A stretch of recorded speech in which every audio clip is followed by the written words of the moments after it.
Zee TV news కి స్వాగతం. నా పేరు రమాకాంత్ రెడ్డి. ముందుగా ముఖ్యాంశాలు చూద్దాం. జగ్గూరాజుపేట వైభవ వెంకన్న సేవలో మంత్రి లోకేష్. అభిమాన నాయకుడిని చూసేందుకు భారీగా తరలివచ్చిన నేతలు, కార్యకర్తలు, అభిమానులు.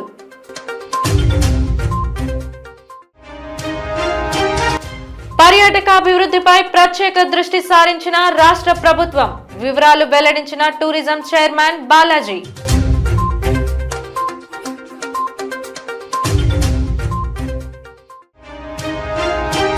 విజయసాయి రెడ్డిపై విరుచుకుపడ్డ సిపిఐ నేత జేవి సత్యనారాయణ. రాజకీయాలు విడిచినంత మాత్రాన చేసిన అక్రమాలు మాయమయమంటూ ఎద్దేవా.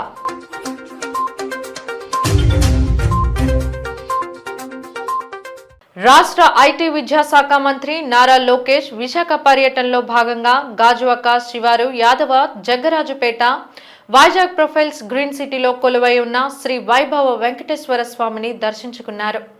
ముందుగా ప్రొఫైల్స్ ఎండి సురేష్, డైరెక్టర్ కృష్ణారావు, ఆలయ అర్చకులు పూర్ణకుంభంతో లోకేష్ కు స్వాగతం పలికారు. ఆలయం లోపల ప్రదక్షిణ చేసిన అనంతరం గర్భగుడిలో స్వామివారికి ప్రత్యేక పూజలు నిర్వహించారు. లోకేష్ రాక నేపథ్యంలో నియోజకవర్గ వ్యాప్తంగా ఉన్న కూటమి నేతలు పెద్ద సంఖ్యలో తరలివచ్చారు. స్వామివారి దర్శనానంతరం వేద పండితులు మంత్రికి ఆశీర్వచనం అందజేశారు. అర్చకులు ఆయన్ను పట్టు వస్త్రంతో సత్కరించారు. లోకేష్ వెంట శాసనసభ స్పీకర్ చింతకాయల అయ్యన్న పాత్రుడు, పార్టీ రాష్ట్ర అధ్యక్షుడు ఎమ్మెల్యే పల్లా శ్రీనివాసరావు, ఎంపీ శ్రీ భరత్, మాజీ ఎమ్మెల్యే గండి బాబ్జీ, నేతలు సీతంరాజు, సుధాకర్, దాడి రత్నాకర్ తదితరులు పాల్గొన్నారు. వీళ్ళు గెలిస్తే రావాలని మేము కోరుకుంటాం జరిగింది. దానికి అనుగుణంగా ఇవాళ ఈ ఏరియాలో మన పల్లా శ్రీనివాస్ గారు, ఆయన భరత్ గారు, మన అయ్యన్న పాత్రుడు గారు మరియు కూటమి ప్రభుత్వంలో ఉన్న వాళ్ళు మొత్తం అందరూ కూడా ఇవాళ మా ఆలయం సందర్శించి ఈ దేవుడి అనుగ్రహం పొంది వాళ్ళు విశాఖపట్నం స్టీల్ ప్లాంట్ అనే పెద్ద స్టీల్ ప్లాంట్ కూడా వాళ్ళు దైవ అనుగ్రహం కలిగించి దానికి ఇచ్చిన ఏదైతే ఫండ్ ఉందో ఇంకా ఈ ఏరియాలని విశాఖపట్నం అభివృద్ధి పదంలో తీసుకెళ్ళటానికి మేము వైజాగ్ ప్రొఫైల్స్ గ్రూప్ నుంచి కూడా మాకు కూడా మా గ్రోత్ ప్లాన్స్లో మా స్టీల్ ఎక్స్చేంజ్ ఇండియాలో మేము 1 మిలియన్ టన్ స్టీల్ ప్లాంట్కి ముందుకెళ్తున్నాము. అలాగే ఈ పరిసరాల్లో మన ఐటీ మినిస్టర్ లోకేష్ గారు అభయస్వం ఇచ్చారు. మేము కూడా ఇక్కడ ఐటీకి సంబంధించిన ఒక ఐటీ పార్క్ కట్టడం జరుగుతుంది. ఇక్కడ సైబర్ సెక్యూరిటీను, సైబర్ ఆర్టిఫిషియల్ ఇంటెలిజెన్స్కి ఎక్సలెన్స్ సెంటర్ ఆఫ్ ఎక్సలెన్స్ మేము క్రియేట్ చేస్తున్నాం. త్వరలోనే మేము దానికి కావాల్సిన అన్నీ కూడా మేము ఓపెన్ చేసి ఈ ఏరియాను కూడా సస్యశ్యామలంగా ఒక ఐటీ ఆర్టిఫిషియల్ ఇంటెలిజెన్స్ హబ్ కింద తయారు చేస్తాం జరుగుతుంది. ఇవాళ వచ్చిన ప్రెస్ సోదరులందరికీ మిగతా మరియు వచ్చిన పార్టీ వాళ్ళందరికీ కూడా మా తరఫు నుంచి ధన్యవాదాలు. పార్వతీపురం మన్యం జిల్లా గుమ్మలక్ష్మీపురం మండల కేంద్రంలోని ఎమ్మెల్యే క్యాంపు కార్యాలయంలో ఎమ్మెల్యే జగదీశ్వరి మీడియాతో మాట్లాడారు. గత కొద్ది రోజుల కిందట ముఖ్యమంత్రి చంద్రబాబు నాయుడుతో దావోస్లో పర్యటించి ఆంధ్రప్రదేశ్కు భారీగా పెట్టుబడులు తీసుకురావడంలో అత్యంత కీలక పాత్ర పోషించిన మంత్రి నారా లోకేష్ను ఆమె అభినందించారు. నారా లోకేష్ యోగాలం పాదయాత్ర 2023 జనవరి 27 చిత్తూరు జిల్లా కుప్పం నియోజకవర్గంలో ప్రారంభించి రాష్ట్రంలోని 11 జిల్లాలు 97 నియోజకవర్గాల్లో 3132 కిలోమీటర్ల పాదయాత్ర చేపట్టి ప్రజల సమస్యలను తెలుసుకున్న నాయకుడు లోకేష్ అని కొనియాడారు. యువగాలం పాదయాత్రలో ప్రజలకు హామీ ఇచ్చిన ప్రకారం ఒక్కొక్కటిగా అమలు చేసేందుకు మంత్రి నారా లోకేష్ కృషి చేస్తున్నారని అన్నారు. ఆంధ్రప్రదేశ్ను అభివృద్ధి పథకంలో ముందుకు తీసుకువెళ్లేందుకు ఒక ప్రణాళిక ప్రకారం ముఖ్యమంత్రి చంద్రబాబు నాయుడు, ఉప ముఖ్యమంత్రి పవన్ కళ్యాణ్, ప్రధానమంత్రి నరేంద్ర మోదీ ముందుకు వెళ్లడం జరుగుతుందన్నారు. ప్రణాళికతో ముందుకు పోవడం జరుగుతుంది. కాబట్టి మాకు ప్రజలందరూ కూడా నమ్మి ఓట్లేసి మరి అలాగే 7 నెలలు అవ్వొచ్చింది. మరి దీనికి కారణం మీరందరూ కూడా కష్టపడి మరి ప్రతి ఒక్కరు కూడా మాకు ఎంతో చక్కగా సహకరించి మరి అక్కడ సీఎం గారు రావడానికి కారణం కూడా అయ్యారు. అలాగే నేను నా కురుప నియోజకవర్గంలో ఎమ్మెల్యేగా కూడా మీరందరూ ఒక నమ్మకంతో గెలిపించారు. ఆ నమ్మకాన్ని తప్పకుండా మేము మరి పూర్తి స్థాయిలో నిర్వహిస్తామని మీకు అందరికీ సభాముఖంగా నేను తెలియజేస్తున్నాను. గత ప్రభుత్వం మెడలు వంచి వారు చేసిన అన్యాయాలను ప్రజలకు తెలియజెప్పి తెలుగుదేశం పార్టీ అధికారంలోకి రావడానికి ముఖ్య కారణంగా నిలిచిన మంత్రి లోకేష్ యుగలం పాదయాత్ర చరిత్ర సృష్టించిందని రాష్ట్ర టీడీపీ అధ్యక్షులు ఎమ్మెల్యే పల్లా శ్రీనివాస్, ఎంపీ శ్రీభరత్ అన్నారు. నేడు జిల్లా పార్టీ కార్యాలయంలో ఏర్పాటు చేసిన విలేకరుల సమావేశంలో వారిరువురు మాట్లాడారు. రాష్ట్ర అభివృద్ధి కోసం అహర్నిశలు పాటుపడే నాయకులు చంద్రబాబు, పవన్ కళ్యాణ్, లోకేష్లు ప్రజా అభ్యున్నతికి సోపానాలుగా అభివర్ణించారు. యువతకు ఉపాధి అవకాశాలు కల్పించడంలో కూటమి ప్రభుత్వం ఎల్లప్పుడూ ముందంజలో ఉంటుందని తెలిపారు.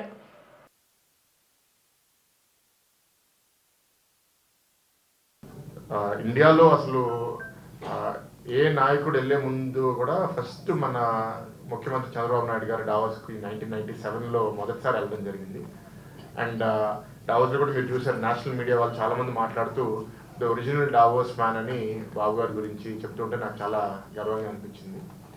సో గత 5 సంవత్సరాల్లో దాంట్లో ఒక సీరియస్ లెసన్ లేకపోవడం, అంతేకాకుండా రాష్ట్రంలో చాలా మంది పెట్టుబడిదారులని సరిగ్గా ట్రీట్ చేయకపోవడము, హింసించడము, భయపెట్టడము, పంపించడము. ఇక్కడేమో మీకే తెలుసు, లులు మాల్, ఫ్రాంక్లిన్ టెంపుల్కి పంపించడం, రెన్యూబుల్ ఎనర్జీలో వేల కోట్ల పెట్టుబడి రాష్ట్ర వ్యాప్తంగా వస్తే పీపీఎల్ మేము కట్టము అని వాళ్ళని భయపెట్టడం, ఇట్లా రకరకాల హింస కార్యక్రమాలు చేశారు.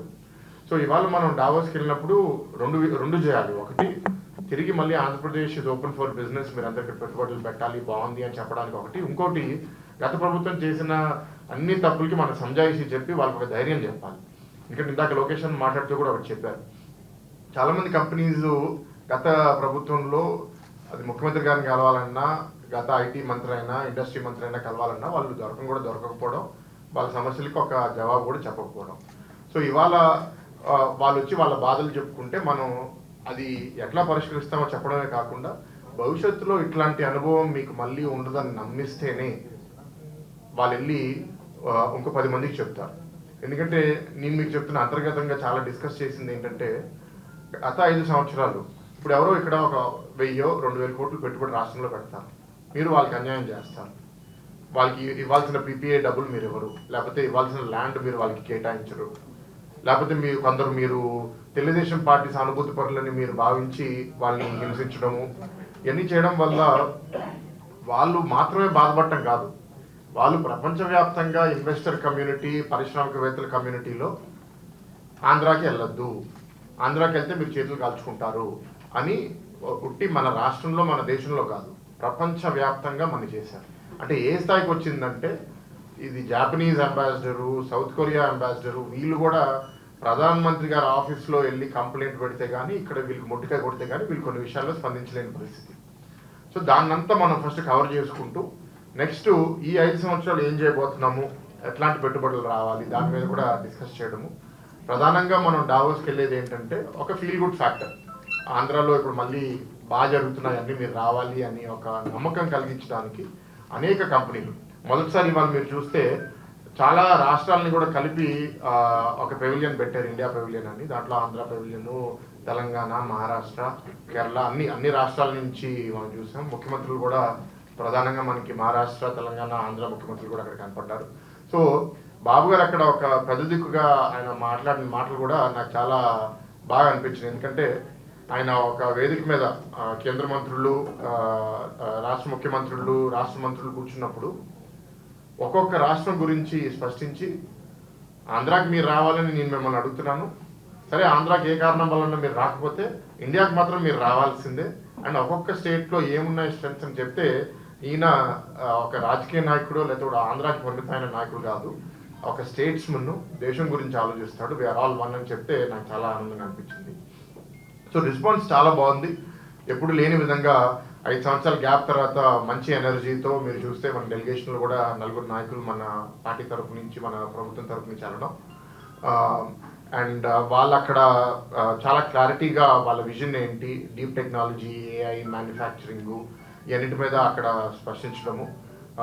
త్వరలో కొన్ని అనౌన్స్మెంట్స్ కూడా రాబోతున్నాయి, అది ఆ కంపెనీస్ మన మంత్రులు ప్రత్యక్షంగా అనౌన్స్ చేస్తే బెటర్ అని దాని గురించి నేను ఎక్కువ విశ్లేషించను.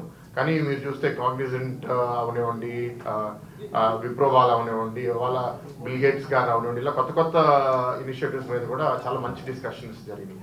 సో మనందరం ఎదురు చూస్తూ ఉండాలి డావోస్ సమిట్ మీద. ఒక రాష్ట్రం అభివృద్ధి చెందాలి అంటే మరి పుష్కలంగా ఉద్యోగ అవకాశాలు ఉండాలి, యువతకి ముఖ్యంగా. ఉద్యోగ అవకాశాలు రావాలి అంటే ఇండస్ట్రీ రావాలి. చంద్రబాబు నాయుడు గారు అంటేనే ఒక బ్రాండ్ ఈ రాష్ట్రానికి. వారు అధికారంలో ఉన్నారంటే నిరంతరం కూడా ప్రపంచంలో ఉన్నటువంటి పెద్ద పెద్ద సంస్థల్ని ఈ రాష్ట్రానికి పిలిపించి వారికి కావలసినటువంటి ప్రోత్సాహాలు ఇచ్చి ఉద్యోగ అవకాశాలు కల్పించడంలో మరి చంద్రబాబు నాయుడు గారికి ఆయనే సాటి. మరి ఈరోజు కొంతమంది అంటున్నారు లేదంటే డావోస్ వెళ్ళారు, అగ్రిమెంట్లు ఏమి చేసుకోలేదు, వచ్చేసారని. కానీ అందరూ తెలుసుకోవాల్సినటువంటి విషయం ఏంటంటే డావోస్లో అగ్రిమెంట్లు అవ్వవు, డావోస్లో చర్చిస్తారని కూడా. అక్కడ అదొక వేదిక, అటు పొలిటికల్ లీడర్షిప్కి, అక్కడ అలాగే పెట్టుబడులు పెట్టేటువంటి వ్యాపారవేత్తలకు. సో అక్కడ డావోస్లో మా రాష్ట్రం ఒక పెవిలియన్ ఏర్పాటు చేసుకొని, ఒక స్టాల్ లాంటిది ఏర్పాటు చేసుకొని అక్కడ మన బ్రాండ్ని, ఆంధ్రప్రదేశ్ బ్రాండ్ ఇమేజ్ని ప్రమోట్ చేసుకోవడం. ఆ ప్రమోట్ చేసుకోవడంలో ముఖ్యమంత్రి గారి పాత్ర చాలా ఉంటుంది. ఆ రోజు ప్రజాప్రతినిధులు ఎవరు ఉన్నారు, రాష్ట్రానికి ఎవరు ముఖ్యమంత్రిగా ఉన్నారు, వారి యొక్క ప్రజెంటేషన్ చాలా ఇంపార్టెంట్.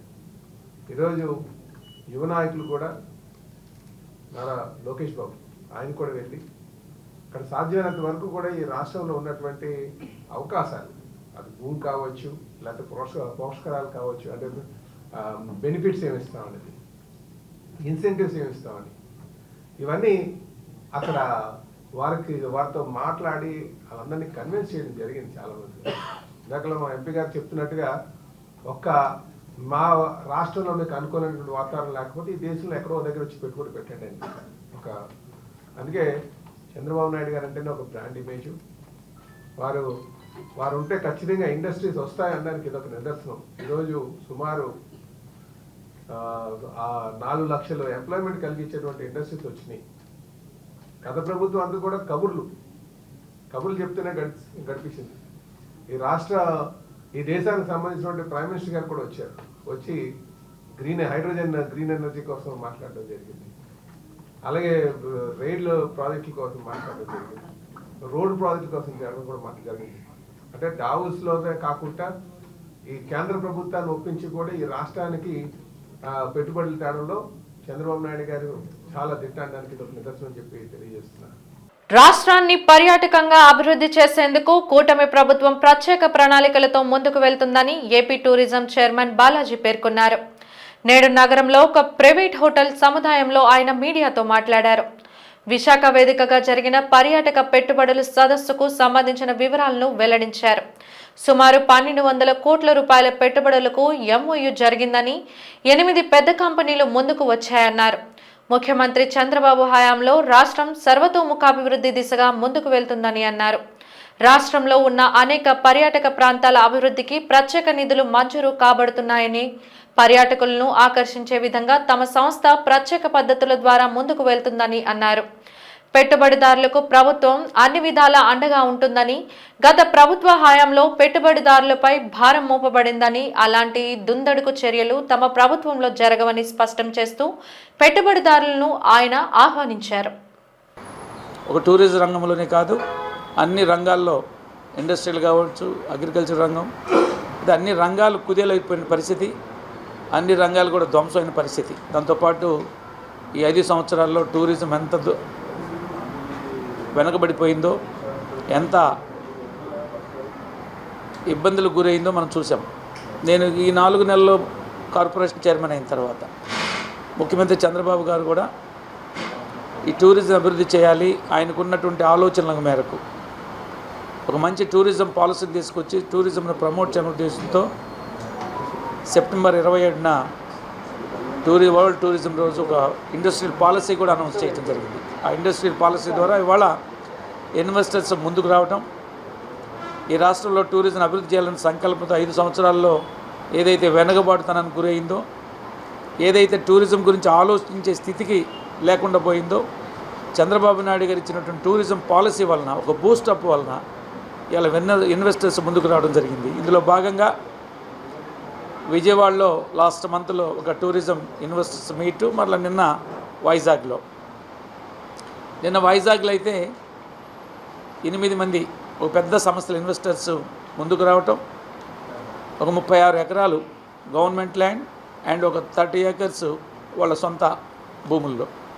అక్కడ ఏంటంటే టూరిజం ఇన్సెంటివ్స్, టూరిజం ఏదైతే బెనిఫిట్స్ ఉన్నాయో, ఇక్కడ ఉద్దేశం ఏంటంటే టూరిజం ప్రమోట్ చేయాలి. either it is on their own land, either it is in the government land. టూరిజంను ప్రమోట్ చేయాలి. తద్వారా రాష్ట్రానికి కావాల్సినటువంటి ఇన్కమ్ జనరేషన్ కానీ, ఎంప్లాయ్మెంట్ జనరేషను, ఎందుకంటే 5 సంవత్సరాల ఎంప్లాయ్మెంట్ జనరేషన్ కూడా లేదు. ఇవన్నిటిని ప్రమోట్ చేయాలంటే టూరిజంకి ఒక ఇన్సెంటివ్స్ ఇవ్వడం, అది కూడా వైబిలిటీగా ఉండే విధంగా కొన్ని ఇన్సెంటివ్స్ ఇవ్వడం జరిగింది. దాని మీద ఆకర్షణ ఇన్వెస్టర్స్ కూడా రావడం జరిగింది. రీటైల్ వ్యాపారస్తులకు హోల్సేల్ ధరలకే రకరకాల రెడీమేడ్ దుస్తులు, అనేక రకాల పాదరక్షకాలు అందించే బిజినెస్ అనే ఆఫ్లైన్ యాప్ విశాఖ జిల్లా గాజువాక సమీపం పెదగంట్యాడలో లాంఛనంగా ప్రారంభమైంది. 500 మంది రీటైలర్లను ఒక తాటిపైకి తీసుకువచ్చి దీన్ని ఆవిష్కరించారు. ఈ సందర్భంగా బిజినెస్ యాప్లోని మార్కెటింగ్ బృంద ప్రతినిధులు సుయాస్ జైన్, తరుణ్ గుప్తా మాట్లాడుతూ తాము వ్యాపారాన్ని సరళంగా రీటైలర్లకు సౌకర్యవంతంగా అందనివ్వనున్నామని తెలిపారు. తమ 60 నిమిషాల డెలివరీ సేవతో రీటైలర్లు ఇకపై పెద్ద స్టాకులను ఉంచాల్సిన అవసరం లేదని, వారు ఎప్పుడైనా ఏదైనా ఆర్డర్ చేయవచ్చని పేర్కొన్నారు. ఆర్డర్ చేసిన 60 నిమిషాల్లోనే డెలివరీ సర్వీస్ చేయడం తమ ప్రత్యేకత అని చెప్పారు. ఈ సంస్థ ద్వారా నిరుద్యోగులకు ఉపాధి అవకాశాలు ఎక్కువగా కలుగుతున్నాయని చెప్పారు. వైజాగ్ గాజువాకలో బీసెంట్ రోడ్ దగ్గర అరుణా ప్యాలెస్ థియేటర్ పక్కన మేము ఒక స్టోర్ ఓపెన్ చేశాము. ఇక్కడికి వచ్చి మీరు ఈ స్టోర్ని విజిట్ చేసి మా బిజినెస్ ఫ్యూచర్లో ఏం తీసుకొస్తుంది, ఏమేమి కొత్తగా లాంచ్ చేశాము, ఏమేమి ఫ్యూచర్స్ ఉన్నాయి, ప్రీవియస్కి ఇప్పటికి ఉండే తేడా ఏంటి అనేది ఇక్కడ ప్రజెంట్ ఇప్పుడు ఈ మీటింగ్ కండక్ట్ చేయడం ప్రజెంట్ ఒక ఉద్దేశము. ఇది కాకుండా మేము కొత్త రిటైలర్స్కి ఇది ఏంటంటే అంతకుముందు 10 రోజులు ఉండే డెలివరీ, ఇప్పుడు ఏంటంటే 60 మినిట్స్ 60 నిమిషాలు అంటే ఒక గంటలో మీకు స్టాక్ అనేది డోర్ స్టెప్ డెలివరీ చేస్తున్నాము. ఇక్కడికి వచ్చి మీకు కావాల్సిన డిజైన్స్ కానీ, లేదనుకుంటే మీకు కావాల్సిన మోడల్స్ కానీ, లేదనుకుంటే మీకు కావాల్సిన ఆర్టికల్స్ కానీ ఇక్కడ వచ్చి మీరు క్వాలిటీ చూసి, లేదనుకుంటే మీకు అవసరమైన డిజైన్స్ అక్కడ పర్చేజ్ చేసుకొని వెళ్ళిపోతే ఇక్కడ నుండి ఎవరైతే అక్కడ మా వేర్ హౌస్ దగ్గర ఉండే ఎంప్లాయీస్ డెలివరీ బాయ్స్ ఉన్నారో వాళ్ళు మీ డోర్ స్టెప్కి వచ్చి డెలివరీ చేస్తారు.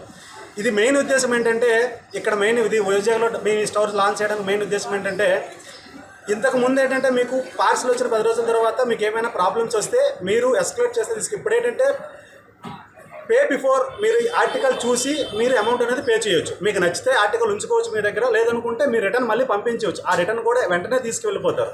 మీకు క్వాలిటీ నచ్చకపోయినా, లేదంటే మీకు డామేజ్ ఆర్టికల్స్ వచ్చినా, లేదంటే కలర్స్ మిస్ మ్యాచ్ వచ్చినా, లేదనుకుంటే సైజెస్ మిస్ మ్యాచ్ వచ్చినా, మీరు అనేది మాది ఇది మేము పెట్టిన ఆర్డర్ కాదని చెప్తే మీకు రిటర్న్ వెంటనే అక్కడ ఎవరైతే డెలివరీ బాయ్స్ ఉన్నారో వాళ్ళు మీకు వెంటనే తీసుకెళ్ళిపోతారు. ఈ కంపెనీ యొక్క మెయిన్ ఉద్దేశం, ఈ స్టోర్ ఓపెన్ చేయడానికి మెయిన్ ఉద్దేశం ఏంటంటే మీకు తక్కువ ప్రైస్కి మంచి ఆర్టికల్ ఇవ్వడము ఈ బిజినెస్ యొక్క ఉద్దేశము. మీ యొక్క బిజినెస్ను డెవలప్ చేయడము యాజ్ వెల్ as మా బిజినెస్ని డెవలప్ చేసుకోవడం కోసము ఈ స్టోర్ను మెయిన్ లాంచ్ చేసాం. ఇదే కాకుండా కొత్త ఆర్టికల్స్, కొత్త డిజైన్స్, కొత్త బ్రాండ్స్, మంచి క్వాలిటీ తక్కువ ప్రైస్లో మీకు మేము అందించడం మెయిన్ ఉద్దేశం అంటే మీకు అందించడం కోసం మాత్రమే ఈ బిజినెస్ అనేది ఈ ఫుట్వేర్ రిటైలర్స్కి, కాటన్ రిటైలర్స్కి ఈ మీట్ ఏర్పాటు చేయడం జరిగింది. మీరు ఒక హోల్సేలర్ దగ్గరకు పోయినప్పుడు మీకు మహా అయితే ఒక 10 క్వాలిటీలు 12 క్వాలిటీలు ఉంటాయి. ఇది కాకుండా మేము నెంబర్ ఆఫ్ మేము సెల్లర్స్తో టైఅప్ ఉన్నాం. మీకు మిడిల్ మ్యాన్గా పనిచేసి మీకు కావాల్సిన డిజైన్స్ని, మీకు కావాల్సిన క్వాలిటీని, మీకు కావాల్సిన ఆర్టికల్స్ని మేము మీకు సప్లై చేయడమే మా బిజినెస్ యొక్క మెయిన్ ఉద్దేశం. రోడ్డు విస్తరణ పనులకు అడ్డంకిగా ఉన్న భవనాలు, ఆలయాలు వంటివి ఏమైనా సరే తప్పక తొలగించడం జరుగుతుందని ఎమ్మెల్యే విష్ణుకుమార్ రాజు స్పష్టం చేశారు. ఇటీవల ఉత్తర నియోజకవర్గం అల్లూరి సీతారామరాజు విగ్రహం సమీపాన తొలగించిన హనుమంతుని ఆలయం విషయమై విలేకరులు అడిగిన ప్రశ్నకు ఆయన ఘాటైన సమాధానమిచ్చారు. మరీ అడ్డగోలుగా రోడ్ల పైన ఆక్యుపై చేసి, అది గుడి అవ్వచ్చు, లేకపోతే ఒక మసీద్ అవ్వచ్చు, లేకపోతే ఒక చర్చ్ అవ్వచ్చు, ఏదైనా సరే ప్రభుత్వము తగిన రీతిలో వాళ్ళు తీసుకోవాల్సిన చర్యలు వారు తీసుకుంటారు. అది ఆంజనేయ స్వామి టెంపులా లేకపోతే ఇంకొక టెంపుల్ అనేది సంబంధం లేదు. రోడ్డు పైన కట్టేశారు, అది కరెక్ట్ కాదు. నా దృష్టికి కూడా వచ్చింది. వాళ్ళు తీసేయటం అనేది కరెక్ట్. ఎన్ఏడి కార్మికులపై విధించిన 36 మంది సస్పెన్షన్లు 6గురిపై పోలీస్ కేసును వెంటనే రద్దు చేయాలని కార్మిక నాయకులు శ్రీనివాసులు డిమాండ్ చేశారు.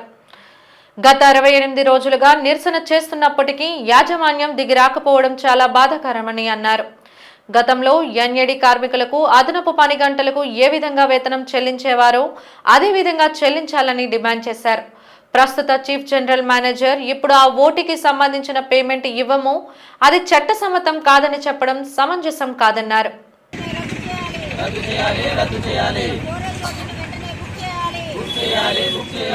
కార్మికుల ఐక్యత 36 మంది సస్పెన్షన్లు వెంటనే రద్దు చేయాలి. స్టోరేజ్ రోడ్డుని వెంటనే బుక్ చేయాలి.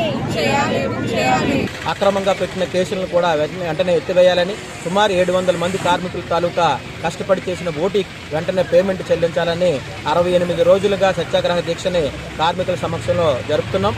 రోజు ఉదయం నిరసన కార్యక్రమాల్లో పెద్ద ఎత్తున కార్మికులు పాల్గొంటున్నారు.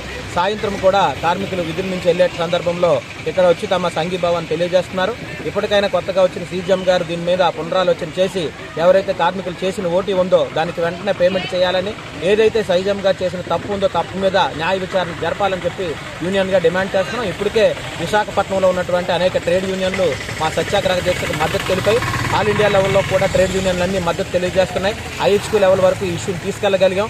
తప్పు చేసిన సీజీఎం గారి మీద శిక్షించాలని, మహిళల పట్ల అసభ్యకర ప్రవర్తన చేసిన సీజీఎం గారి మీద కఠిన చర్యలు తీసుకోవాలని ఈ సత్యాగ్రహ దీక్ష ద్వారాగా మేము తెలియజేస్తున్నాం. రాజకీయాలను వదిలేసినంత మాత్రాన మాజీ ఎంపీ విజయసాయిరెడ్డి చేసిన అక్రమాలు మాయమవ్వవని సిపిఐ రాష్ట్ర సహాయ కార్యదర్శి జేవి సత్యనారాయణ మూర్తి స్పష్టం చేశారు.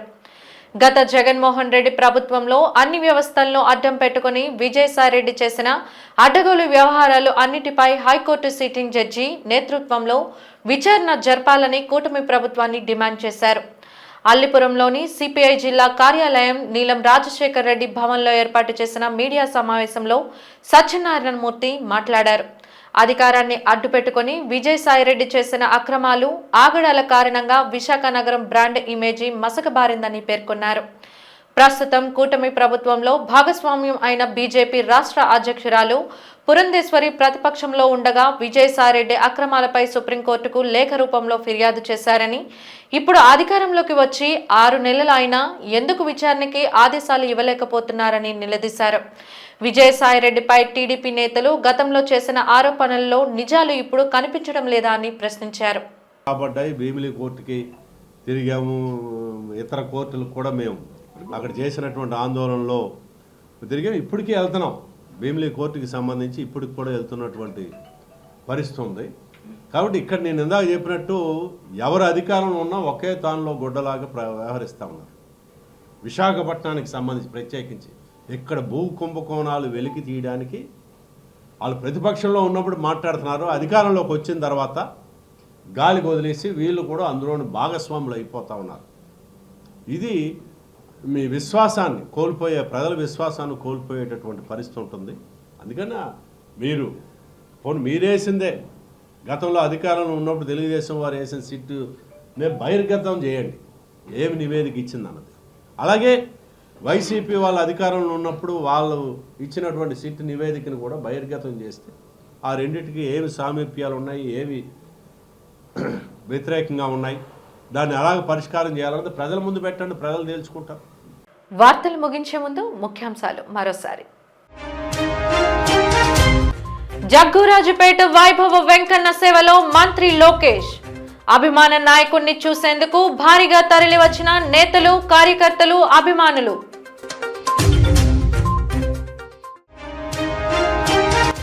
పర్యాటకాభివృద్ధిపై ప్రత్యేక దృష్టి సారించిన రాష్ట్ర ప్రభుత్వం. వివరాలు వెల్లడించిన tourism chairman Balaji.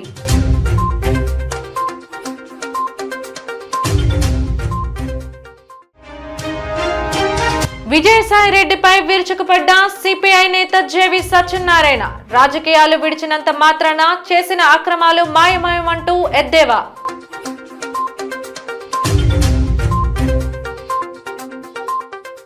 Zee TV news ఇంతటితో సమాప్తం. నమస్కారం.